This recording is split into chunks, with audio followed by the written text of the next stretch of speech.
uma parceria entre Portugal e Brasil, pela Rádio Movimento Portugal Online, lá em Lisboa.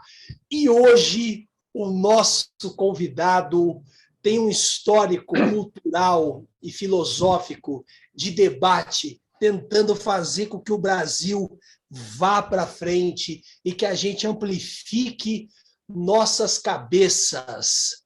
Ele é o filósofo Paulo Arantes. Eu não vou chamá-lo de aposentado pela Universidade de São Paulo, porque eu tenho acompanhado os seus vídeos e o Paulo é muito combativo e tem feito um trabalho sensacional. Paulo Arantes, meu caro, seja muito bem-vindo ao programa Mundo Sem Fronteiras.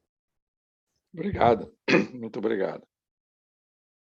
Paulo Arantes, eu queria começar com uma pergunta muito singela, que é: qual a importância da filosofia nos tempos atuais?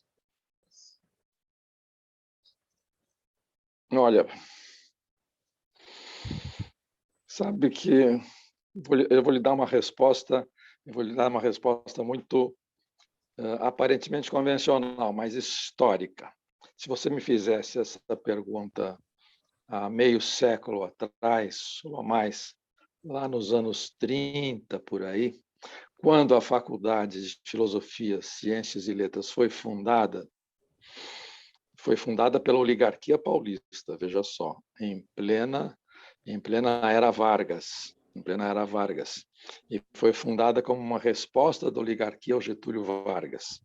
Então eles quiseram fazer uma faculdade que era uma coisa inédita naquela época, que se dedicasse ao cultivo da ciência pela ciência, ao contrário das grandes escolas tradicionais, como medicina, direito, engenharia e por aí vai.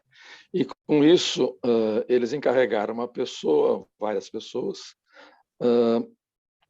para encomendarem uma missão de europeus para fazer uma coisa com mando figurino, para se destacar da vulgaridade varguista, porque a oligarquia paulistana e paulista.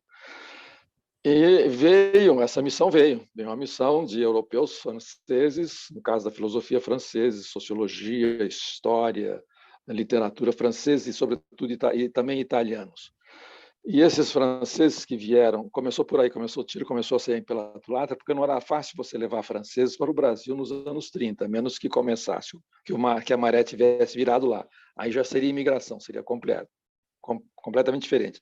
Isso na altura de 32, 33, 34. A faculdade foi fundada em 34. Os franceses que vieram, eles queriam fazer um carbono da Universidade Francesa, da Faculdade Francesa, misturado com um pouquinho com a carreira alemã, mas sobretudo francês.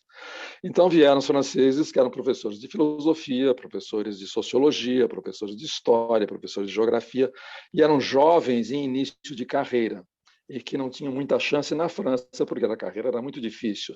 Não era apenas desemprego, a carreira era muito difícil de você entrar, tinha patrocínios assim por diante. E sem isso, eles estariam condenados ao ensino secundário. Alguns estavam e não se queixavam, porque o ensino secundário era bom.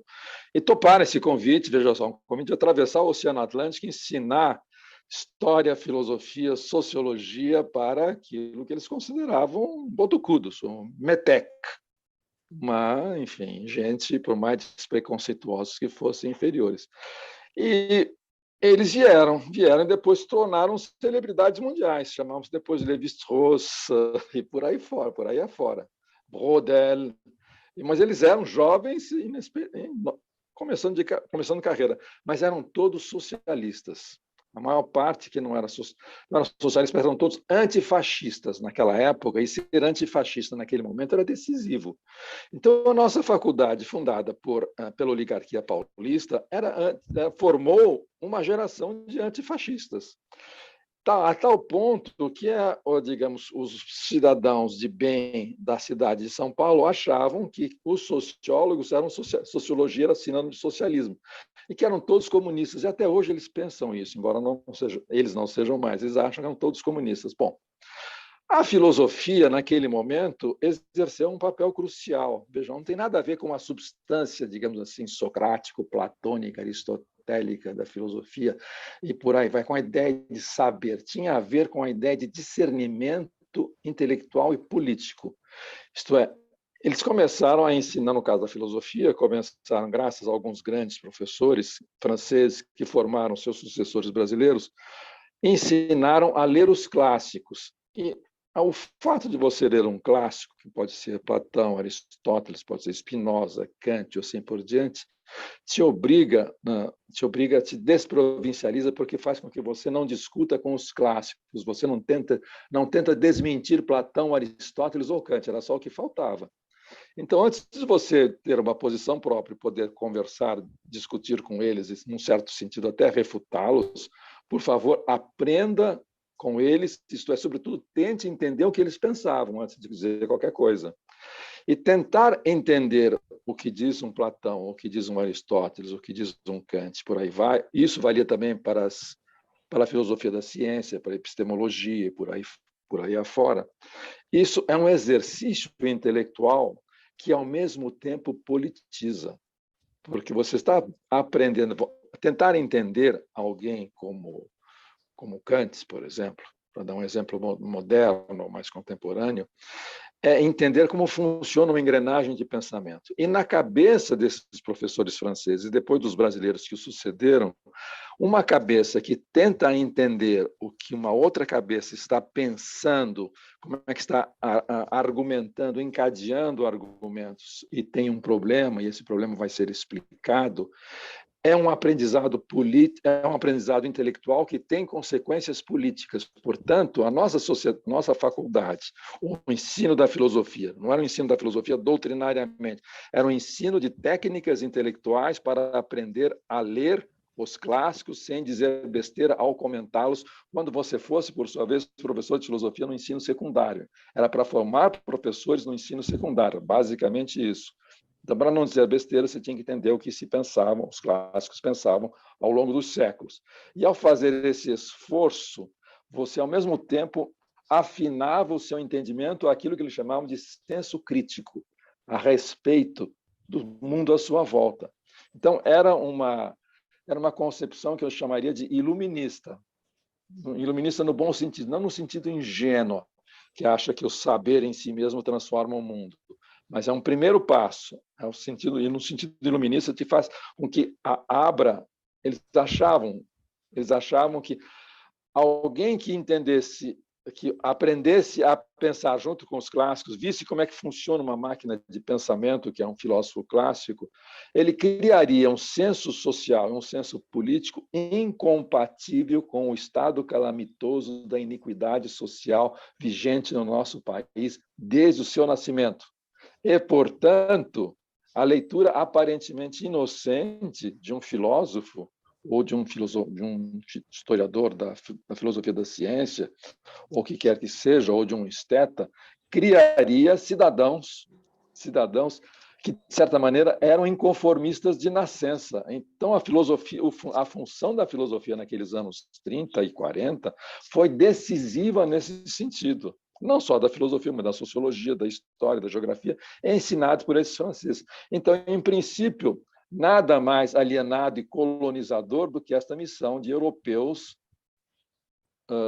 digamos, tentando colocar algum verniz na pele um tanto grossa desses periféricos avessos ao estudo, às luzes, ao espírito. Foi exatamente aconteceu o contrário. O contrário.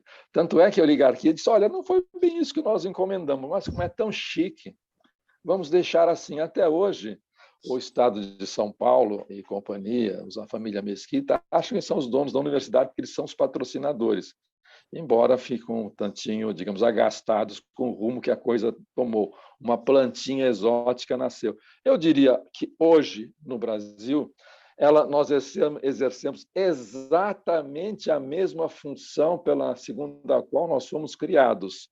Por isso que nós somos, não só nas humanidades, mas na ciência em geral, o espírito cultivado por ele mesmo para produzir conhecimento, somos um dos inimigos do atual regime. Porque eles sabem, por instinto de classe, eles sabem que nós somos antifascistas e, portanto, que nós somos, digamos, inassimiláveis e, portanto, devemos ser destruídos, o que explica a sanha com a qual eles avançam sobre a universidade, porque eles sabem que esse espírito crítico está disseminado nela e ele é um adversário político por excelência, somado ao ressentimento, porque ao formar uma faculdade assim, ou ao formar alguém que lida com a filosofia desse jeito, e que é entendido e respeitado pelos seus pares e passa pelo crivo do julgamento dos pares, ele será sempre preterido. Portanto, essa sanha destrutiva é alimentada por um tremendo ressentimento histórico que foram postos de lado. Eles são outsiders por excelência. Eles não têm título filosófico, eles não conseguem entrar numa faculdade decente, eles não são professores de coisa nenhuma, eles são analfabetos natos em todos os sentidos, tirando o preconceito. Então, isso justifica a existência de cursos de filosofia, inclusive no secundário. Por isso eles são contra. Eles são contra. Nós passamos a ser sinônimo de comunista, pedófilo, socialista, monstro, qualquer coisa assim, porque nós somamos essas duas coisas. Nós transmitimos essa fagulha crítica e, ao mesmo tempo nós, sem querer, mas tem muita gente que faz isso de propósito, como se nós os esnobássemos, como se eles não pudessem passar daqueles muros sagrados que eles invejam. Veja só, que eles gostariam de estar lá, de serem catedráticos, professarem, serem gurus e assim por diante, respeitados como intelectuais. Não são. Então, é uma espécie de revanche da ralé contra o espírito crítico, que, por definição histórica, é antifascista. Como foi na França. Paulo,